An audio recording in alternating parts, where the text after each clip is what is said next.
अस्सलाम वालेकुम friends, welcome back to my channel chemistry for beginners. उम्मीद है आप सब लोग खैरियत से होंगे। अल्हम्दुलिल्लाह 26 रमज़ान रोज़े कंप्लीट हो चुके हैं। उम्मीद है आपके रोज़े अच्छे गुजरे होंगे। मेरी दुआ है कि ये ईद आप सब लोग के लिए खुशियों भरी ईद हो।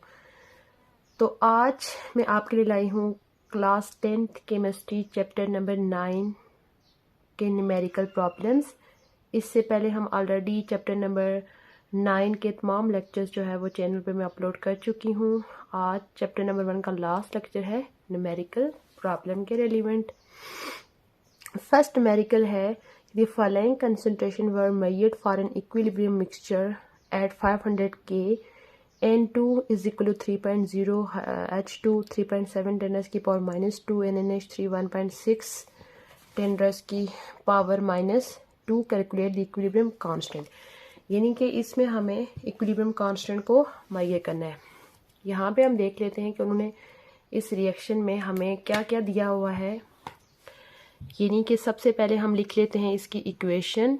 यहाँ पे इसकी क्या इक्वेशन बन रही है, नाइट्रोजन और हाइड्रोजन जो है वो मिलके हमारे पास क्या बना रहे हैं, अमोनिया बना रहे हैं। तो इसको अगर हम बैलेंस करें यहाँ पे 2 आएगा और यहाँ पे आ जाएगा 3।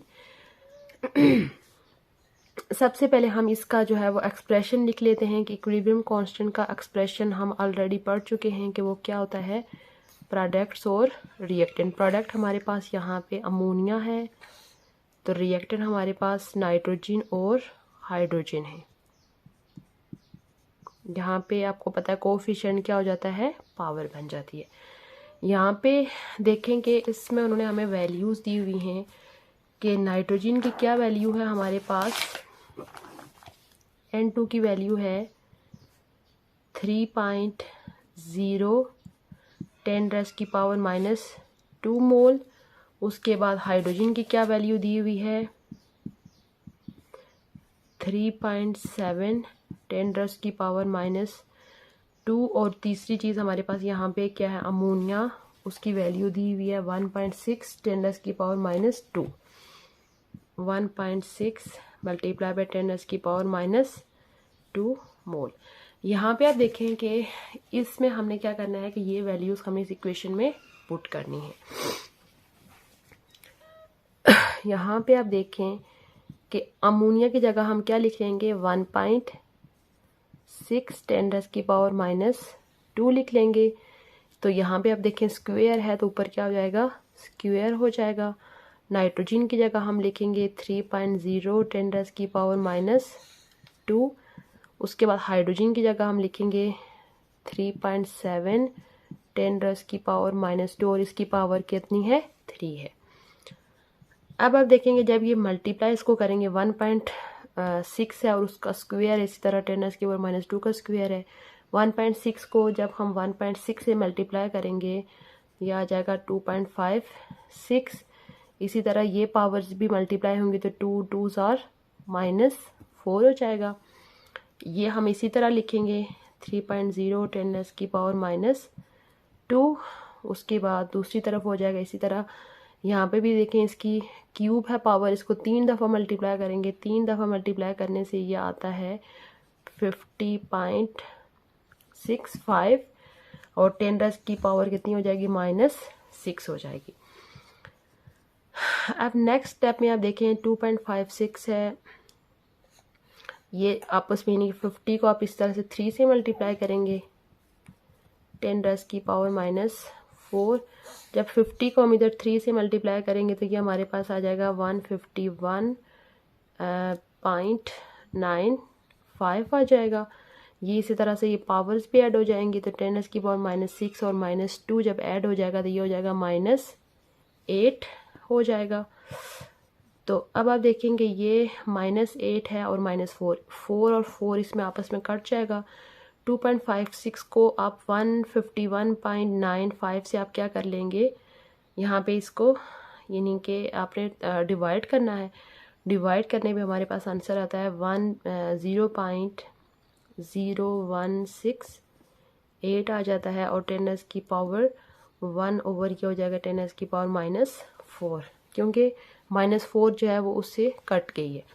अब आप देखेंगे ये पॉइंट जो है वो इस तरफ, हम इस पॉइंट को यहाँ से लेके जाएंगे, इधर लेके जाएंगे, और ये 10 की वैल्यू भी हम क्या करेंगे, ऊपर लेके जाएंगे। तो ये हो जाएगा हमारे पास 1.68। यहाँ से आप देखें हमने लेफ़्ट साइड से ज़ीरो को लेके गए हैं, तो यहाँ पे 10⁻⁻² हम इसमें ऐड करेंगे, और साथ में नीचे भी ऊपर गया था कि पावर क्या हो जाएगी, +4 हो जाएगी।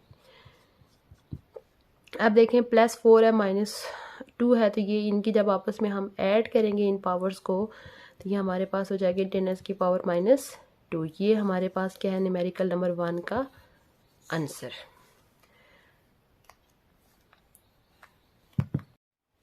उम्मीद है आपको फर्स्ट न्यूमेरिकल की समझ आ गई होगी। अब हम सेकंड न्यूमेरिकल की तरफ चलते हैं।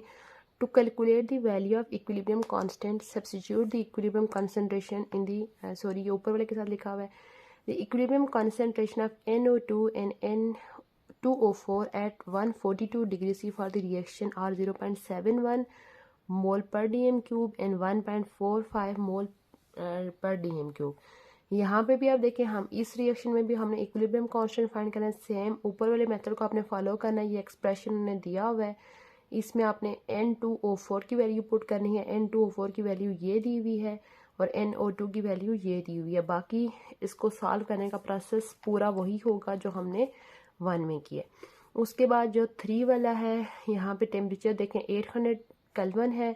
ये उन्होंने 2 रिएक्शंस दिए हुए, एक में SO2 और ऑक्सीजन के मिलने से SO3 बन रहा है, और दूसरे में SO3 की वापस ब्रेक डाउन हो रही है। उन्होंने SO2 की भी वैल्यू दी हुई है, O2 की भी वैल्यू दी हुई है, और SO3 की वैल्यू भी दी हुई है।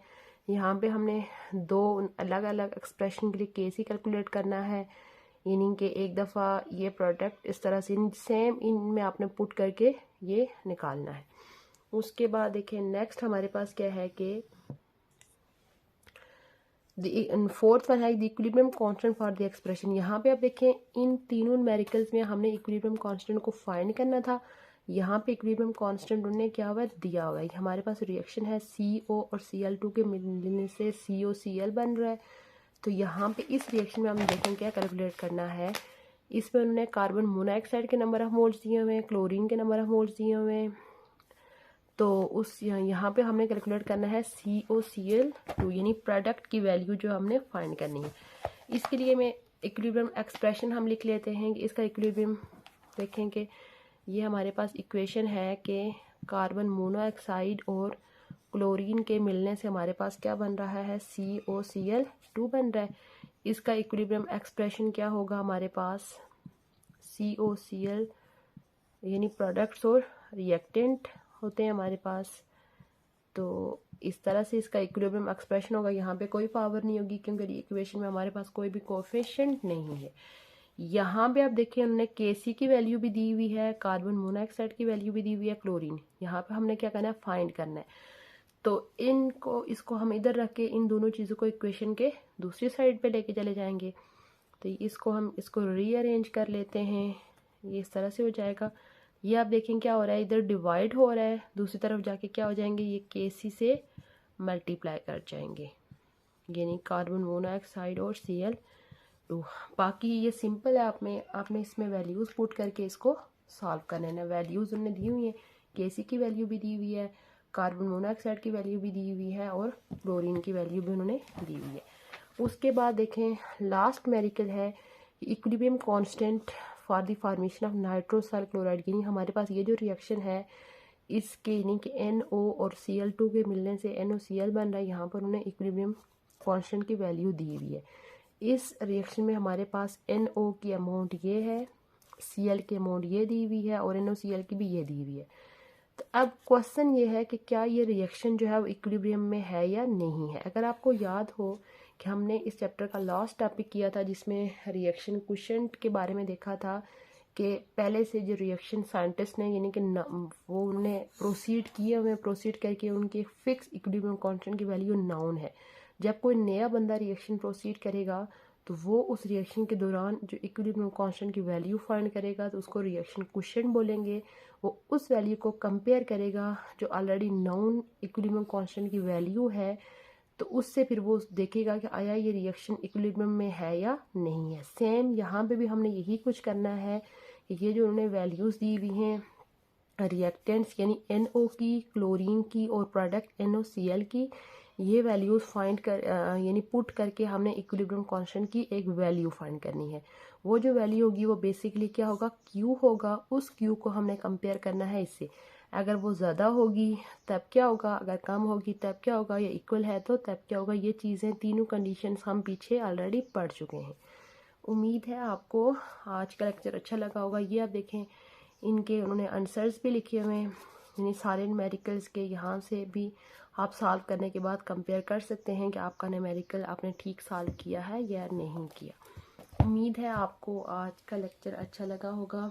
अगर आपने चैप्टर नंबर 1 के बाकी लेक्चर्स नहीं देखे तो मैं उनके लिंक जो है डिस्क्रिप्शन बॉक्स में दे दूँगी, आप वहाँ से भी देख सकते हैं और चैनल में प्लेलिस्ट में जाके भी आप देख सकते हैं।